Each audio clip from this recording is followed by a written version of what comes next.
entró en el acto, se le impidió entrar con sus guardaespaldas, pero entró en el acto y estuvo presente.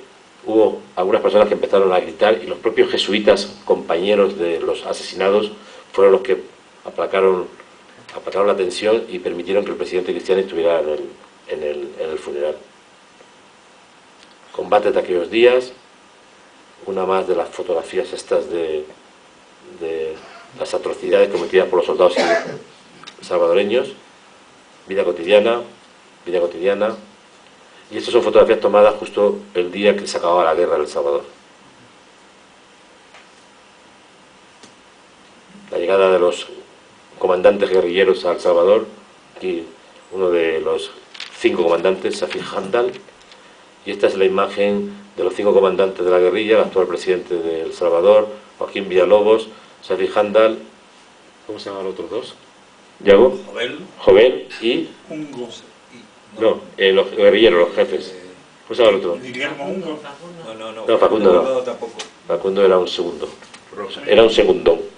Eduardo Sancho. Roque, sí. Eduardo Sancho. Eduardo Sancho, no, Roque no. Era el seudónimo. Sí, seudónimo era, sí, Roque, justamente, Eduardo Sancho. Bueno, los 5 comandantes en el momento en que aterrizaban un día antes justo de firmarse la paz en El Salvador, llegaban al Salvador y, bueno, de alguna manera se ponía en imágenes lo que estaba ocurriendo. Y esta es una fotografía que es la primera misión española importante. España jugó un papel importante en la resolución de ese conflicto y al final se enviaron capitanes y comandantes y tenientes coroneles del ejército español y fueron los que negociaron con las guerrillas y con el ejército la entrega de las armas. Y para acabar esta fotografía, que para mí es una fotografía que pone fin un poco a todo este desastre de 12 años de guerra, pero de muchas décadas de conflictos. Decirles solamente para finalizar que en la vida de un periodista, insisto, hay momentos estelares, dramáticos, realmente inolvidables. El asesinato de los jesuitas significó para mí un momento en mi primer periodo de mi vida profesional, la primera década de mi vida profesional, uno de los momentos más amargos. Recuerdo todavía cuando el provincial de los jesuitas, José María Tojeira, justo la tarde del funeral, nos citó a media docena de periodistas españoles y al final del acto nos preguntó: ¿queréis ver cómo encontramos a los jesuitas? ¿Queréis ver las imágenes de cómo estaban?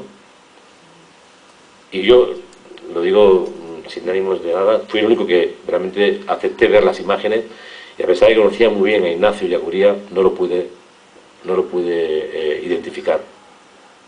Habían sido asesinados vilmente, con disparos a quemarropa, disparos de fusiles de asalto que tienen una munición que a pocos metros te destroza, y realmente fue muy doloroso, ¿no?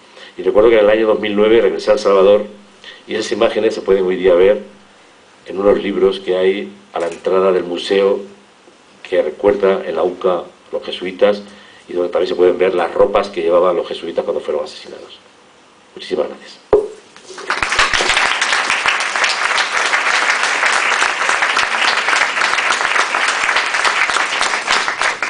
Yo insistía en que no quería participar mucho porque quería dejarles hablar a ellos, pero me acabo de acordar de una frase que me dijo Gervasio una de las veces que hablé con él en referencia a Fernando Álvarez de Miranda, que fue algo así como: si Fernando hubiera estado allí en noviembre del 89, seguro que muchas cosas de aquellas no hubieran sucedido. Yo no sé si es así o no, pero lo que a mí me gustaría es que, bueno, pues que contara un poco. Entiendo que es muy difícil su recuerdo de aquellos 3 años en El Salvador y de qué participación tuvo España en todo aquel proceso, porque sé que la embajada incluso alojó a la guerrilla durante una época de unas negociaciones, y que pueda contarnos todo esto.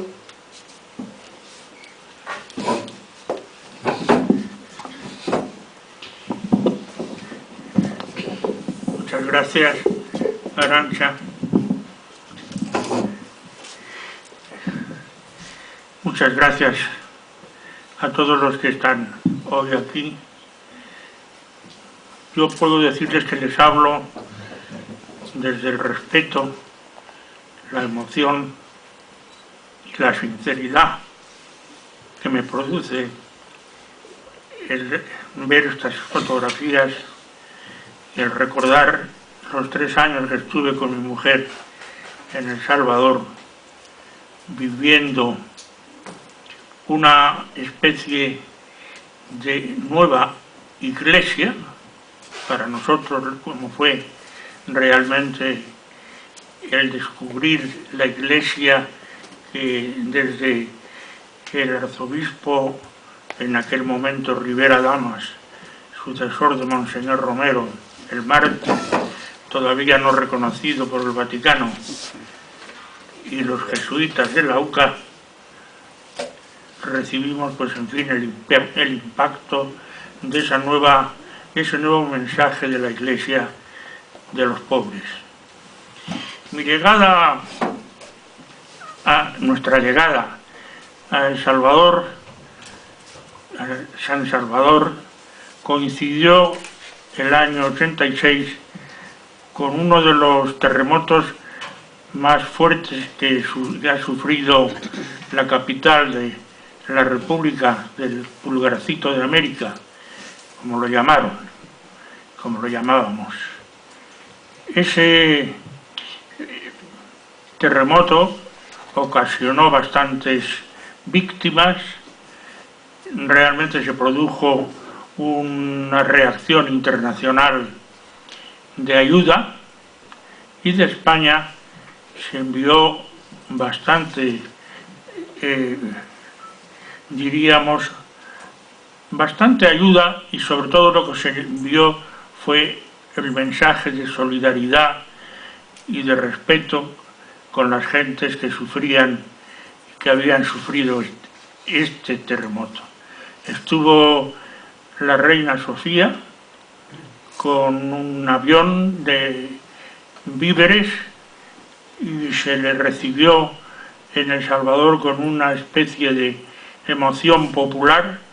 Para ellos era, yo creo que la primera vez que pasaba la reina, y si no la primera, desde luego la que le recibieron con un entusiasmo indescriptible, con gran preocupación por parte de la embajada, porque no les ocultó, claro, que el problema de seguridad en esos momentos en que se estaba viviendo una guerra y acababa de ocurrir un accidente como ese, teníamos que tener unas medidas difíciles de improvisar en un país como El Salvador. Les decía que les hablo desde la sinceridad, porque realmente yo ahora hubiera querido leerles algo que he escrito, pero es que tengo una mácula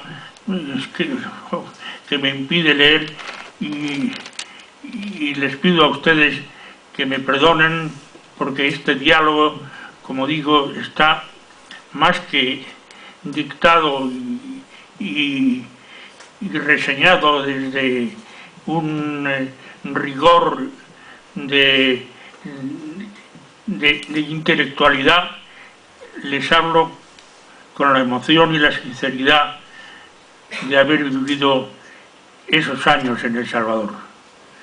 Les decía que para nosotros fue emocionante llegar allí y ver, pues en fin, lo que era después de la experiencia de un terremoto, que no se lo deseo a nadie, el que lo aviva, pues toda la ayuda que se prestaba, y al mismo tiempo el respeto y la emoción con que nos llegaban las cosas allí a la embajada. En realidad, en la embajada pues acogimos a todos los españoles que vinieron pidiendo una orientación, una ayuda, un consejo. Algunos días tuvimos que dormir en el jardín de la embajada porque lo aconsejaban para no estar dentro de edificios con el peligro de que se pudieran derrumbar. Y como les digo, fue la primera experiencia que tuve. En esos días yo recibí una carta